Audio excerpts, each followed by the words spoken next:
Good evening, good evening, everyone. Happy Sunday. Hope everyone is well. My name is Tabrice, the founder creator of the amateur football platform, and you are tuned into the Stoppage Time Penalty Show. And again, thank you to everyone that's tuning in on live and also on the replay. This show is, hey, you know what, of course, I kind of talk about goals. I kind of, talk to players, coaches about football, etc. But I think this show, I've had a lot of messages about this show, and I think this is something that we all have to take notice. And again, thank you to the special guest that's actually on to literally talk about her business and her journey, and also to educate everyone about first aid and defibrillators and other stuff that we can do. And I want to welcome Sam Jones to the show. How are you doing? Very well, thank you. Thank you very much for reaching out and asking me to be with you this evening. It's great. No problem. So let's go straight into it. So you are the founder of First Aid for Staff. Could Mhm. you tell us a little bit about what your company it does? Absolutely. So I'm a paramedic. I work locally in Croydon, local to me where I live. And I've been teaching first aid in and around the Croydon and Bromley area for 25 years, so quite a long time. And in 2016, it was time to start First Aid for Staff. What we wanted to do was we wanted to set standards. We wanted to give people a high quality training, first aid training, that was also affordable, and really just set those standards. There's a lot of very good trainers out there. Not all of them have experience. And so where we come from is we have that knowledge, we have the experience for us to deliver those first aid courses. And I've been on many a first aid course over the years. You've got a trainer that's picked up a book and they're teaching textbook first aid, which we're not textbook. So that's where we bring things slightly different, because we know what it's like to do a resus. We know what it's like to go to a stabbing. We've delivered babies, gone to heart attacks. The list is endless. And so we can bring that into our first aid training. So ultimately what we do, we empower people, we give them knowledge, we teach life skills, we give confidence, and ultimately we teach people how to save lives. And in your opinion, why don't we talk about first aid training, um, especially within football and sport, on mainstream media? Interesting, isn't it? Because Mm, it's not really talked about very much. Is it because the majority of people don't realise the need? Is it because it's lack of education? Is it because people have the perception that someone else will know what to do, and therefore it's that we don't really need to talk about it? Interestingly, a few years ago, the Red Cross issued some statistics, too many S's, some statistics, which I doubt very much have changed. 89% of footballers think that sports people have a responsibility to look after each other, but mm, 43% don't have the confidence to provide first aid to their teammates. wow. So that's quite interesting, isn't it? And Mm, as a paramedic, we see that the general public either don't know what to do, they think that someone else is going to do it, and they don't have that confidence. And there's also that what if. What if I do something and I make someone worse? What if someone takes me to court? What if someone sues me? So that the perception is I can't touch that person, because we live in this no win, no fee kind of world. And mm, therefore people are happier to stand back, get their phones out, video it, get it on social media, but not mm. actually do something to help. Yeah. Oh, very interesting. So we see cardiac arrests in football. Mm-hmm. Is that, and again, we're talking about Christian Eriksen, Fabrice Mwamba. Um, is that the same as a heart attack? And literally, why does this happen? Yeah, and that's a very interesting question, because we heard, didn't we, Christian Eriksen, so many people said he had a heart attack on the pitch. A heart attack and a cardiac arrest are very different. A cardiac arrest means that that person is not breathing normally, and it can happen for a variety of different reasons. So yes, a heart attack could cause a cardiac arrest. It could also be that person's diabetic. You know, their blood sugars drop, they could go into cardiac arrest, they could have a stroke and go into cardiac arrest. So it's not always that heart attack that person has had. Now, a heart attack is when that person has a sudden blockage to a coronary artery, causing the heart muscle to die off. So the artery blocks, blood and oxygen can't pass through that to feed the heart muscle the other side. So that part of the heart muscle dies off. And as a paramedic, I've been to a variety of people who have had heart attacks. We put them in the back of the ambulance, we blue light them into a cardiac centre, and they stay in the back of the ambulance talking to us. Okay. You know, so it's that perception that everybody that has that cardiac arrest, it must be because of a heart attack. With the cardiac arrests and exercise, and football in particular, and you know, we know that exercise is good for us. Yeah, we tell everybody they need to lead a more active lifestyle. The kids need to get off their computers. However, if you have an athlete who has a structural or an electrical fault with their heart, it might not show in everyday day-to-day life, but that could be the cause of their cardiac arrest. And it's suggested that a young athlete dying from a heart problem is 3 times greater than someone of the same age who has a sedentary lifestyle when playing football. Okay. Having said that, we shouldn't be encouraging a sedentary lifestyle. So I don't want anybody to come up here to go, that's it, I'm not playing football because I'm going to have a cardiac arrest. I'm going to stay in and sit and watch, you know, TV and play my PlayStation. That's not what we're saying. But with playing football, you know, there are other things as well to take into consideration. Yes, that person might have that electrical fault with their heart. Playing football, that can increase their stress levels. It's going to increase their heart rate. It's going to increase their body temperature. There's a greater chance of dehydration, especially if you're playing football in this weather at the moment. And then that can contribute to an electrolyte and a pH balance or imbalance, a change, which can then contribute to that cardiac arrest. So my audience, I would say, range between the ages of 28, 29 to 45, possibly a little bit older. Do you know the percentages of men, I say over 40, that literally die from playing football?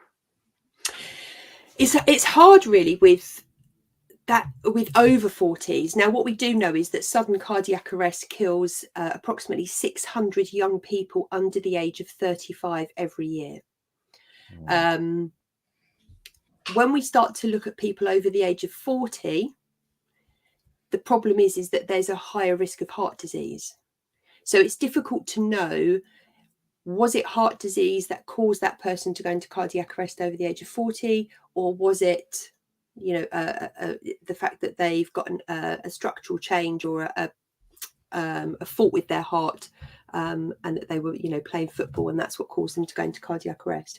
But FIFA commissioned a study which was carried out by a German university. It was published in 2020, and they looked at worldwide deaths attributed to sudden cardiac arrest or other unexplained sudden death syndrome. And that was whilst playing or shortly after playing football. The period that they looked at was 2014 to 2018. So over that 5-year period, they said that there were 53 cases. So again, this may be why we're not seeing first aid talked about in the media. We're not seeing it talked about at football, because on an average, that's just under 11 a year. So are people thinking to themselves, it's only 11 a year, we really don't need to be too fussed about it? My thought process, that's 11 lives that potentially could have a chance. You know, we saw Christian Eriksen suffer a cardiac arrest during Euro 2020, didn't we? Charlie White last year had a cardiac arrest whilst training. Fabrice Muamba, who you mentioned a little while ago, back in 2012. Mark Vivian Foe, he sadly had a cardiac arrest in 2003. And then again last year, Adam Traore, he had a cardiac arrest. And that's just a small handful of players who have suffered cardiac arrests while playing. Some have been lucky, they've survived. Sadly, some haven't. But I think it's really important. I know you were mentioning about over 40s, but if I can just mention a charity who do an amazing job. They're called Cardiac Risk in the Young. And they used to screen people. So it's all about pre-screening. This is how we pick up these arrhythmias. This is how we pick up these structural changes. This is how we pick up those faulty electrical wires, if you like, in the heart, is about pre-screening. And if you go to your GP and say, I'm 18 years old, I'd like to be pre-screened for a cardiac condition, they'll say to you, but you have no symptoms. You've had no episodes of anything, so therefore we can't. What are we referring you for? So this is where Cardiac Risk in the Young come in, and you can book onto their website and you can book a pre-screening test. Okay. They're growing. They started off at St George's Hospital in Tooting, and they were seeing initially adults between the ages of 16 to 24. They've now increased that upper age limit to 35. Okay. So what that means is that you log on, you book yourself an appointment, and then you go over to St George's, you have an ECG, you're seen by a cardiologist, and that ECG they can pick up, and they've picked up so many arrhythmias that they've then had an opportunity to do something about preventing that person from having that sudden cardiac arrest. So they're an amazing charity, Cardiac Risk in the Young. It's open to anybody between those ages, 16 to 35. So I think if we can get more people screened, then that's going to be a big difference. You know, professional football, you automatically get that, don't you? Yeah, yeah. You know, if you don't go for one of the big clubs, you're being screened. In theory. So what about if you're over the age of 35, like myself? Like, what do I do? then you watch from the sidelines. No, not at all. There's well men clinics, there's well women clinics, which are targeting slightly older age groups outside of that age group. But of course, if you found that you were having any chest pain, you were short of breath, then you would be going to your GP. Your GP would then refer you for further tests. Okay. But the age group 16 to 35 that have the sudden cardiac arrest, they're the ones who 1 minute are running across the football pitch, the next minute they're down, just like Christian Eriksen. Yeah. So talking about Christina Eriksen, and again I'm going to put the picture up. Could you define or literally tell me and also tell the viewers what a defibrillator is, because this is something that I didn't know until maybe a couple of years ago. Yeah, and defibs are an amazing invention, absolutely amazing invention. And Christian Eriksen was so lucky, wasn't he? Absolutely so lucky. So defibs, we hear them called defibs. We hear them called AEDs, automated external defibrillators. We hear them called defibrillators. Maybe a PAD, PAD, or a shock box are all words that we hear and use to describe that box. It delivers a high energy electrical shock to the heart when someone is in cardiac arrest, called defibrillation. The machines talk to you. They tell you exactly what to do. And a defib cannot deliver a shock to someone who is breathing normally and their heart is beating normally. And they're amazing. We know from working as paramedics, we know from all the statistics that have been done is CPR, which we'll talk about in a second. CPR on its own, that person, do they stand a chance without a defib? Not really. And we see the difference. We see the difference. We see that when a defib is being used, that person's chance of survival is much greater in combination with CPR. There is an app that you can download on your phones. It's called the Good Sam app. Nothing to do with me. The Good Sam app. And as long as you've got your location switched on, it will show you where your nearest defib is. Okay. Which is great.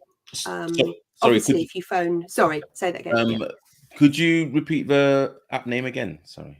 Yes, it's the Good Sam app. The The Good Good Sam. Sam. Yeah, the Okay. Good Sam. Okay. The Good Sam. Samaritan. Okay.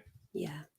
And as I say, if you've got your location switched on, then it's going to show you where your nearest defib is. If you phone 999 because you've got somebody there who's not breathing normally, then they will also tell you where your nearest one is. But it might also, if you've got a couple of people there helping, it might be quicker for somebody to log on, head towards that defib while someone else is making that call to 999. Yeah. But one thing, in an ideal world, for it to work properly, it's a 2-person job and it's used in conjunction with CPR. Okay. So if you've got somebody who's not breathing normally and you head off and think, right, okay, I'm going to go and get the defib. It's going to take me 2 minutes to get there, 2 minutes to get back. That's 4 minutes of nothing being done for that patient. So you want somebody to do that. Sorry.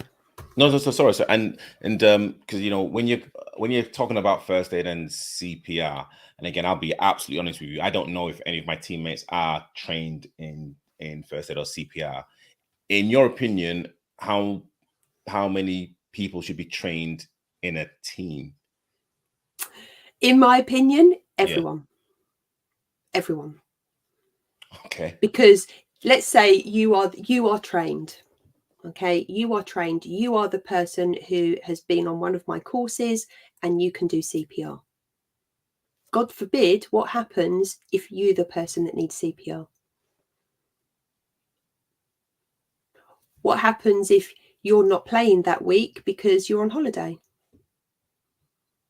So it's all very well saying, yeah, we'll tick a box. That's what we do in this country, isn't it? We're very reactive. We're not very proactive. Yes. And we look at health and safety. Maybe we look at and we think, well, there's no legal requirement to have somebody who's first aid trained, so therefore we don't need to do it. And it's if we got every single person trained, then it doesn't matter whether you're on holiday. It doesn't matter whether you've whizzed off to the loo. It doesn't matter whether, you couldn't make it because you were poorly. Every single person is there. And that's what happened with Christian Eriksen. 1 minute he was running across the football pitch, wasn't he? He was conscious, he was breathing. Within seconds, he was on the floor, unconscious. Within seconds, he was clinically dead. And when we kind of talk about Christian Eriksen and possibly even Fabrice Mwamba, they were lucky. It was, they were playing in like big games, and like they probably had, exactly what you said before. They had assistance straight away, and again, including myself and probably the majority of my viewers don't have that resource. And again, if that happened while he was at home, I don't think he'd be playing right now, either of those players. And that kind of comes into my next question, which you've kind of answered with the app, but why don't we see a lot more defibs at grassroots grounds and non-league grounds? Cost. How much is it? How much is the average defib? So if you buy the ones that we have on our ambulances, the life packs, they retail about £1,700. We can get them directly from the manufacturer, which is about a saving of £500. But those batteries last for about 5 years. So when you're actually dividing that cost over 5 years, and you're thinking that's a very small amount of money that we're actually paying to save that person's life. And when I speak to organisations, community groups, grassroots groups, the first question they ask is, how much is that going to cost us? And actually, when we're talking about life-saving equipment, it shouldn't be about cost. How much do you put? What price do you put on a life? I mean, I can. I mean, of course, it's priceless. I mean, I can say, especially at grassroots level, just just kind of getting a team up and running takes a little bit of money. And of course it does. And I can imagine a lot of teams would think about something like this and think, again, are we like going to spend 1700 on something like this, or are we going to buy a new kit with training balls and, you know, make sure that our referees paid, the grounds paid? You know, that's a whole chunk of money. Yeah, it is a massive amount of money. And we work with a charity called Carly Hart Trust. Carly Hart Trust are based in Bromley. They're an amazing charity. And what they do is they fundraise, so that they will fundraise a percentage of the cost of a defib. And then they ask the club, the school, the community group to fundraise the other half. So that defib now becomes 600, 650, 700 pounds. So that's a more that's a more realistic amount of money to fundraise.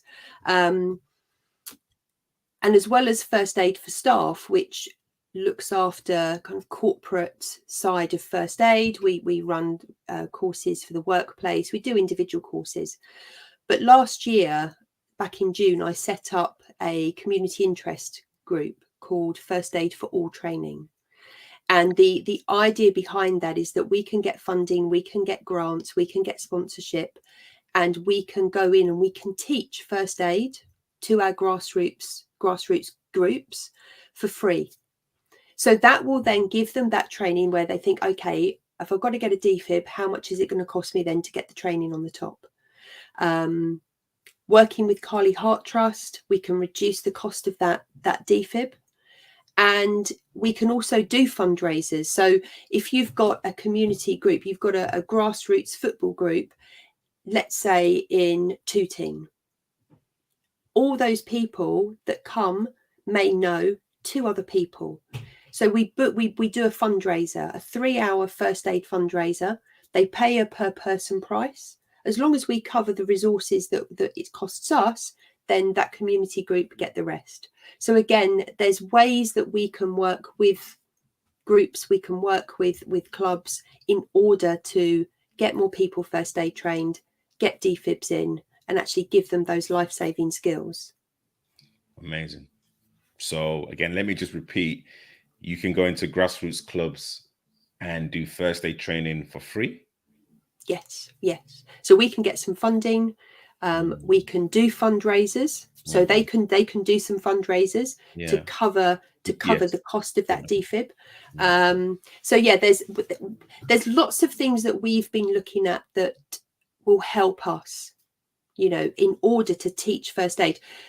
The amount of times that we've been called to an incident that's happened in the street, and people have said to me, if only I'd have known what to do. If only I'd have known what to do. And you think, well, we need to turn that around. We need to be able to give those people those life skills so that in the event that they are with their friend who's playing football in the park, and they can buy that person time whilst they're waiting for the ambulance. Wow. Okay. Yeah. So there's kind of lots. Lots going on, lots to think about. It's a lot. But we want more.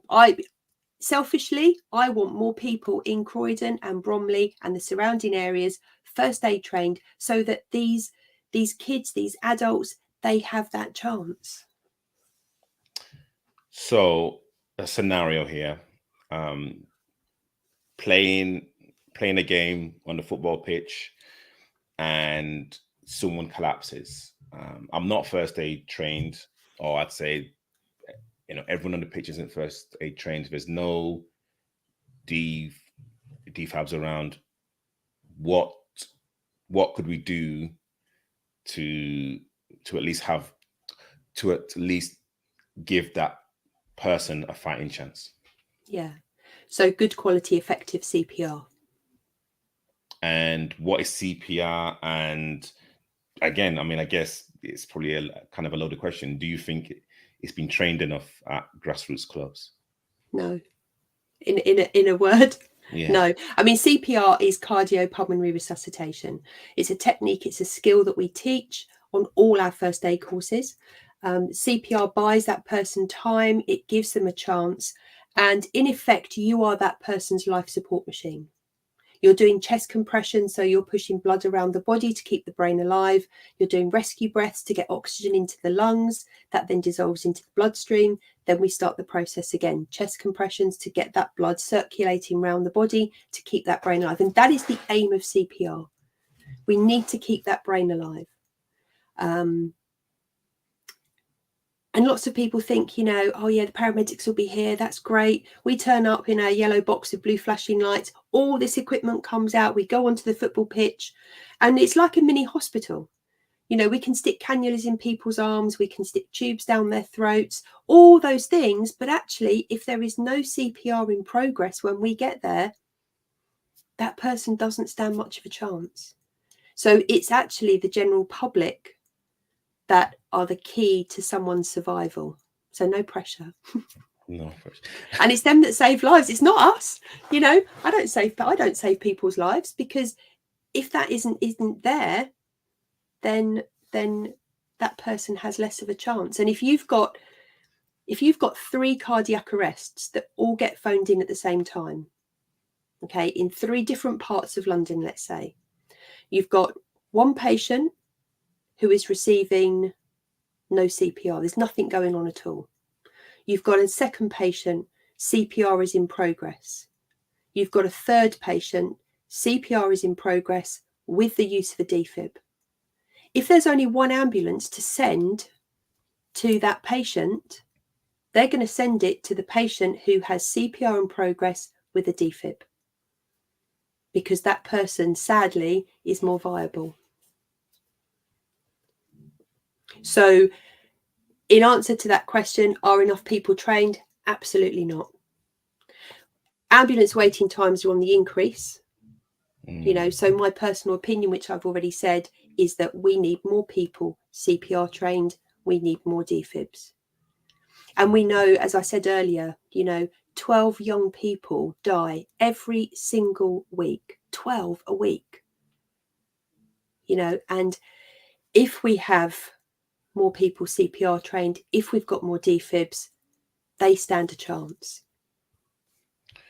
And any final, final thoughts, anything that you would want to leave my viewers with? What can we do? What would I like if somebody could wave a magic wand for me tonight and say, what's going to help you kind of achieve this? It would be to get more funding, to get more sponsorship, so that we can go and teach our grassroots groups, our kids, our secondary school kids, our primary school kids, free first aid.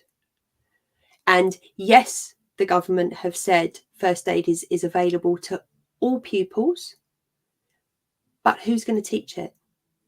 Because we teach most of the schools in Croydon. We're fortunate to look after a lot of the schools in Croydon. And when I speak to the staff and they say to me, but I can't answer those kids' questions. So when they say, how do we do this? They say, I don't know. Yes, you could put a video on for them and they sit there and watch it. But again, they can't ask questions. So for us, it's really important face-to-face teaching. Let's get more people, our wider community, our kids, everybody. Let's at least the basics of CPR. And a message to any grassroots clubs, any men over 35, anything that you want to say to them?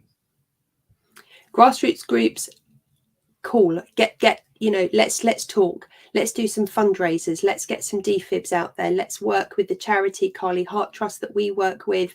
Their mission is to get more defibs. I mean, Carly Williams, as she was then, she's Carly Reid now. Her life was saved by a defib and good quality CPR. And so, you know, we are very passionate about pre-hospital care. They are very passionate about defibs. So yeah, all of the grassroots clubs out there, let's get some fundraising done. Let's get some first aid training done. Let's get everybody. Wouldn't it be amazing that everybody in that team is CPR trained? And I do wonder if Christian Eriksen wasn't playing for Denmark, would his outcome have been the same? Because when you're at school in Denmark, when you start secondary school, everybody learns first aid. They all learn CPR. So it's just a natural thing for everybody to go and do. I must renew that because it's ingrained into them. They need to do it because they've been doing it on a regular basis. So yeah, I do wonder. So we've got a message from FC Cool Vets. Thanks for the awareness. We'd be interested in the first aid training. We've downloaded the app, Good Sam Responder. This is a very important subject. Well done. And so with FC Coolya, the team was formed and in memory of Derek Coolya, who like sadly actually collapsed playing football. So so like this is a very poignant and literally an important message that it could happen to you. It could happen to a family member. Yeah, absolutely. Absolutely. And literally this, this is something that we should be talking about a lot more. It's, this like shouldn't just be a one-off conversation. This should be spoken about on the kind of mainstream channels. I don't know why it's not. But we've got to keep banging the drum and like making people aware.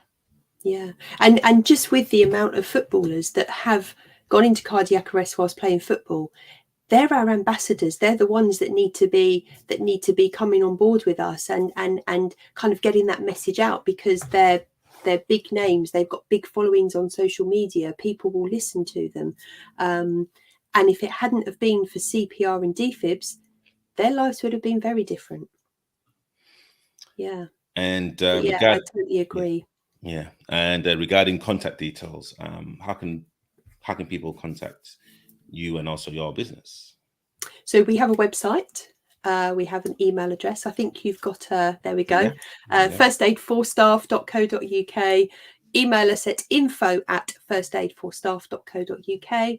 You can call us on our office number 0203 301 6604, or my mobile is 07807 691191.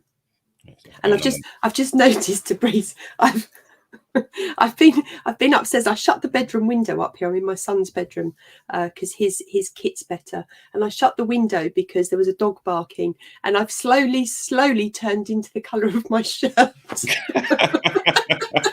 I look like a Ribena berry.